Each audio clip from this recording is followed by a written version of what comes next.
Basically আমার hair loss হয়েছে 2019 সাল থেকে। আমি লক্ষ্য করি 2019 সালের ফেব্রুয়ারিতে এক দিনে আমার 1 থেকে 1.5 চুল বা তারও বেশি পড়তেছে। তো তখন আসলে আমি খুবই উদ্বিগ্ন হই। তখন থেকে আসলে আমার হেয়ার লস শুরু হয়েছে। আর হচ্ছে যে 2021 সালে মোটামুটি 20-21 সালে আমার মাথা অনেকটা ফাঁকা হয়ে গেছে। আমি মোহাম্মদ দিদারুল আলম। বেসিক্যালি আমি মিরপুর 12 থেকে আসছি, ঢাকা মিরপুর 12 থেকে।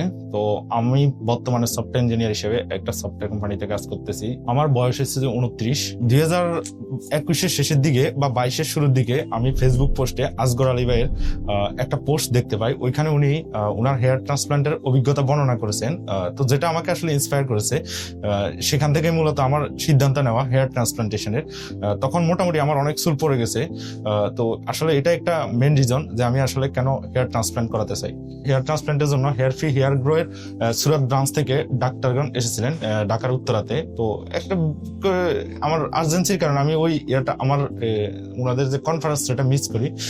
তো পরবর্তীতে আমি আসগর আলী ভাইয়ের সাথে আবার যোগাযোগ করি। আমি ইন্ডিয়াও ভিজিট করেছি। পরে শুনলাম যে বাংলাদেশে হেয়ার ফ্রি হেয়ার ট্রান্সপ্লান্টের ব্রাঞ্চ আসবে জানুয়ারিতে। আমি ইন্ডিয়া ভিজিট করছি জানুয়ারিতে। পরবর্তীতে আমি ওইখান থেকে ইন্ডিয়া থেকে না করে আমি সিদ্ধান্ত নিয়েছিলাম যে বাংলাদেশে করব। তো আমার আসলে চাকরির বা বিভিন্ন কারণে আমার 2024 ইচ্ছা ছিল, কিন্তু বিভিন্ন কারণে আমি আসলে আমার হেয়ার ট্রান্সপ্লান্টটা কমপ্লিট করতে পারি নাই। তো 2025 এসে আমার মনে হয় যে আমার কাছে এটাই উপযুক্ত সময় হেয়ার ট্রান্সপ্লান্টের জন্য। সো আমি এখানে এসেছি, যোগাযোগ করেছি, আসগর ভাইয়ের সাথে কথা বলছি। এখানে ডাক্তার ছিল, কনসালটেন্ট যারা ছিল, স্টাফ সহ, তাদের অনেক হেল্প, অনেক ইনফরমেশন পাইছি, তাদের থেকে অনেক সহায়তা পাইছি। তো পরবর্তীতে আমি আসলে ডেট ফিক্স করি যে 6 তারিখ এপ্রিল 2025 আমি আমার হেয়ার ট্রান্সপ্লান্টের জন্য আমি অ্যাপয়েন্টমেন্ট ডেট নেই ওনাদের কাছ থেকে।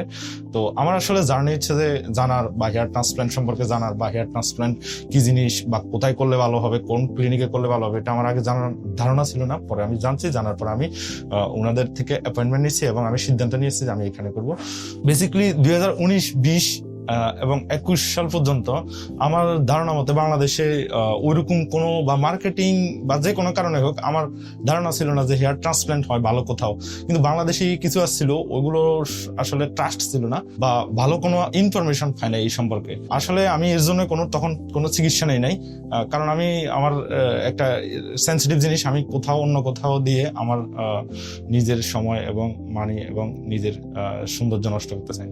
আমি আসলে হেয়ার ফ্রি হেয়ার গ্রো সম্পর্কে জানার পরে আমি ইউটিউবে এবং গুগলে অনেকগুলো বিভিন্ন রকমের হেয়ার ট্রান্সপ্লান্টেশন ক্লিনিকের খোঁজ নেই বা সার্চ দিয়ে খোঁজ নেই। তো পরে সবগুলো ইউটিউবে সার্চ দিয়ে আমি দেখি যে আসলে কোনটার কিরকম বা এক্সপিরিয়েন্স, পেশেন্টের এক্সপিরিয়েন্সটা কেমন বা তাদের আসলে রেজাল্টটা কেমন আসছে এটা দেখছি। তো ওইখানে গিয়ে দেখি আমি হেয়ার ফ্রি হেয়ার গ্রো এরটাও দেখি। তো ওইখানে দেখছি ম্যাক্সিমাম যে তাদের যে পেশেন্ট ছিল তাদের খুব ভালো রেজাল্ট আসছে।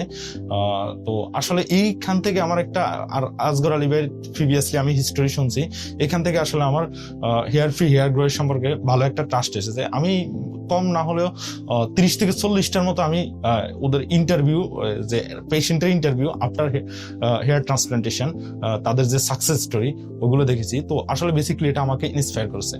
তো হেয়ার ফ্রি হেয়ার গ্রো যখন বাংলাদেশে ওদের ব্রাঞ্চ খুলেছে, তো পরবর্তীতে অনেকে 2024 সালের জানুয়ারি বা ফেব্রুয়ারি থেকে অনেকে করাইছে। তো তখন আমি আসলে ইউটিউবে অনেকগুলো দেখেছি। তো ওইখানেও দেখছি যে অনেকের সাফল্য আসছে এই শর্ট টাইমে, অর্থাৎ 1 বছরে অনেক ভালো সফলতা পেয়েছেন। তো আসলে এটা আমাকে আরো বেশি ইন্সপায়ার করেছে।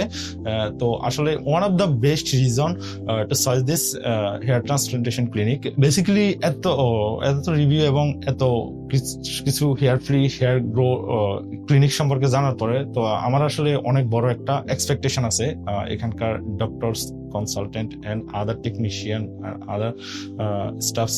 তো সবার কাছে আমার যে এক্সপেকটেশন সেটা হচ্ছে যে আমি আসলে এখানে আসছি মূলত বেস্ট রেজাল্ট করতে, অর্থাৎ বাংলাদেশের বেস্ট একটা one of the best hair ক্লিনিকে আমি আসছি। তো আমার এক্সপেকটেশনটা ওইরকম বেস্ট, আমি একটা ভালো একটা রেজাল্ট প্রত্যাশা করি এখান থেকে। তো সবার থেকে আমি মনে করি যে সবাই কম মাইন্ডলি যদি একটা আমাকে ভালো একটা যদি সার্ভিস দেয়, আমি মনে করি যে আমি খুব ভালো একটা এখান থেকে রেজাল্ট পাবো। তো আমি খুবই আশাবাদী যে আমার ভালো রেজাল্ট আসবে, কারণ আমি যে একটা ক্লিনিকে আসছি ওটার খুব ভালো রিভিউ, খুব ফেম আছে। সো আমি বিশ্বাস করি ইনশাল্লাহ ভালো কিছু হবে। আসলে হ্যাঁ, চুলের বিষয়টা হচ্ছে যে বিউটির, যখন আমাদের ফেস বিউটি বা হচ্ছে যে বিউটিফিকেশনের কথা আসে, চুল হচ্ছে one of the most beautification site for man and women. So আমার যেটা কাছে মনে হয়েছে যে যখন চুল থাকে না তখন হচ্ছে যে ফ্রেন্ডস অ্যান্ড আদার সোসাইটিতে খুব একটা আমাকে ফিল করতে হয় রিগ্রেট, বা আমার কাছে খুব একটা খারাপ লাগে। তো আসলে এই একটা ইয়া থেকে আমার কাছে মনে হয়েছে যে আমি এখানে করলে আমি আগের লুকটা ফিরে পাওয়ার জন্য আসলে মূলত যে আমি আগের চুল সহ আমার যে লুকটা ছিল, সো আসলে এটা যদি আমি ফিরে পাই তাহলে আমার সৌন্দর্যটা অবশ্যই বৃদ্ধি পাবে। আর হচ্ছে যে এটা আমাকে আরো কনফিডেন্স বিল্ড আপ করবে। সো এর জন্য হচ্ছে যে মূলত আমার হেয়ার ফ্রি হেয়ার গ্রো বাংলাদেশের থেকে আমার প্রত্যাশা ভালো একটা রেজাল্ট দিয়ে আমার আগের লুকটা যাতে আমি ফিরে পাই। সো এটা হচ্ছে যে আমার সার্জারি নিয়ে আসলে বেসিক্যালি আমি ভীত না, কারণ জীবনের প্রত্যেকটা সময় আমাদেরকে কিছু কিছু জিনিস করতে হয় যেটা হচ্ছে আমাদের ভালোর জন্য করতে হয়। আর আমি অলওয়েজ চ্যালেঞ্জ নিতে পছন্দ করি, এটা আমার জন্য একটা চ্যালেঞ্জ। সো আমি মনে করি যে এটা ভালো কিছু হবে।